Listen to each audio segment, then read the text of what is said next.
आप लोग समझते हैं कि योगी जी की भी सरकार अभी उनके लिए बाधा खड़ी करेगी? उन्हीं की पार्टी के विधायक थे, उन्हीं के खुल्लम खुल्ला लोग कहते हैं भाई कि वो और किसी का कुछ करे या न करे, अपनों का संरक्षण करते हैं। हम सब दुनिया देख रही है। दयाशंकर सिंह, अंतिम सवाल है कि उन्नाव के जो एक विधायक है सेंगर साहब, तो इनको हाई कोर्ट ने जमानत दे दिया है और जो रेप पीड़िता उनका परिवार अपने को असुरक्षित महसूस कर रहा है। हमें बात नहीं समझ में आती। इस धरती पे कुछ लोग थोड़ा सामान्य से ऊपर हैं। अब आप एक्के में घसीट दीजिए आसाराम बापू को, एक्के में घसीट दीजिए वो राम रहीम, क्या नाम है उनका, गुरमीत सिंह राम रहीम को, ओई में घसीट दीजिए सेंगर साहब को, उसी में घसीट दीजिए वो एक और महाराज जी थे जो नहीं चिन्मयानंद, तो चिन्मयानंद एक और थे जिन पे फाइनल रिपोर्ट लगवा दिया गया। तो ये लोग ऊपर हैं, कानून से ऊपर हैं। ये सरकार की कमजोर पैरवी रही होगी, सरकार की कमजोर पैरवी रही होगी, नहीं तो ये सरकार तो अगर कटिबद्ध हो जाए। अब आप क्या करें? अब आप लोग समझते हैं कि योगी जी की भी सरकार अभी उनके लिए बाधा खड़ी करेगी? उन्हीं की पार्टी के विधायक थे, उन्हीं के खुल्लम खुल्ला लोग कहते हैं भाई कि वो और किसी का कुछ करे या न करे, अपनों का संरक्षण करते हैं। हम सब दुनिया देख रही है।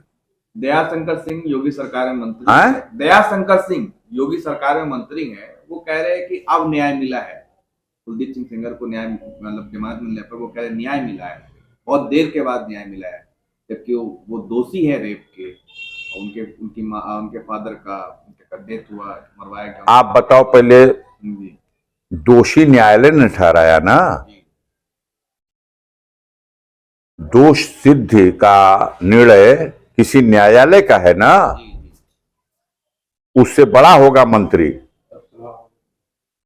जो मंत्री ये बयान दिया होगा। हमारे देश में मौजूदा सत्ता और व्यवस्था चलाने वाले लोगों को यही गलतफहमी है कि हम लोग न्यायपालिका से ऊपर हो चुके हैं।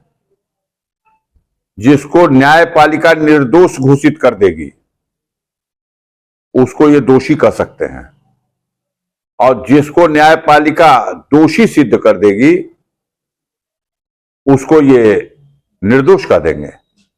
अभी वो इखलाक नाम का व्यक्ति जिसके घर से सुगंध आ गई थी कि इसमें मांस पकाया जा रहा, और उसका घर फूंक दिया गया और उसकी हत्या कर दी गई, इस सरकार ने उसका मुकदमा वापस लेने का फैसला ले लिया था।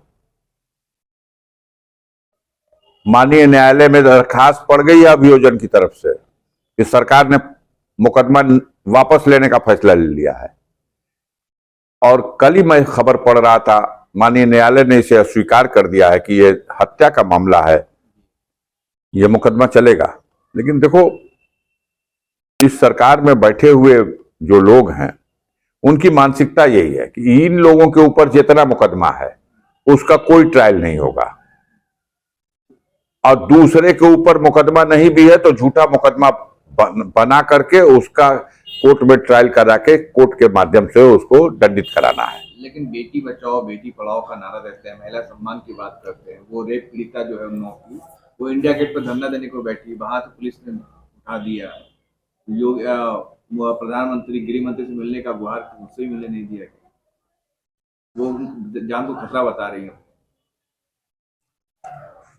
देखिए, ये तमाम चीजें हैं, जन जन में ये चर्चा है कि ये कहते कुछ हैं करते कुछ हैं। कहने को तो ये कहते हैं सबका साथ सबका विकास, लेकिन सच तो ये है कि सिर्फ अपनों का साथ और अपनों का विकास, और अपने के गुनाह पर पर्दा डालो और दूसरे के ऊपर लुक्कारा फेंको। उनके मुंह में नफरत ही नफरत है, लेकिन हो ये उनका है। जनता हिसाब करेगी, जल्दी हिसाब करेगी।